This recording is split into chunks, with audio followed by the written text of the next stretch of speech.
Hello, and welcome to another First Contact Polymer how-to video. Today I will be showing you how to coat and clean convex lenses. The trick with coating and cleaning these type of lenses is finding ways to control the flow of polymer and how much polymer is applied to prevent runoff. There are two methods that we find the most effective depending on just how convex your optic is.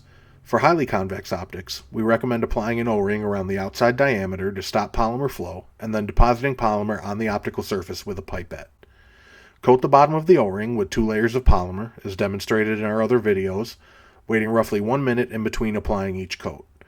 We recommend 2 layers of polymer to give the best thickness and adhesion against the surface. Then apply the O-ring to the outer edge of the optic.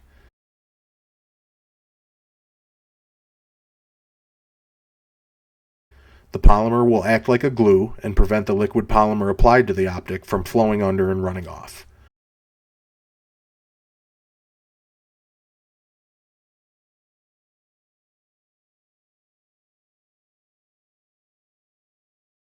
Allow the first layer to dry completely, then apply subsequent coats as needed until the dried film has enough mechanical strength for removal.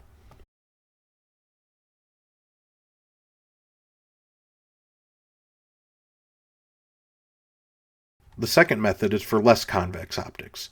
These can usually be coated without having to use an O-ring by applying a smaller amount of polymer than usual with a pipette to the center of the optic, allowing it to sit and thicken momentarily, and then slowly pulling it down the sides with a brush, applying more polymer as needed.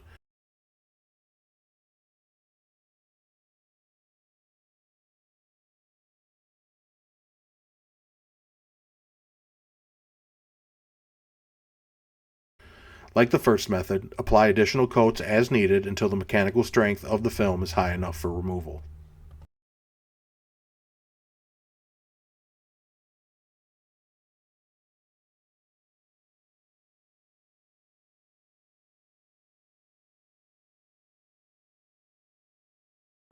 Check out our YouTube channel for more helpful how-to videos.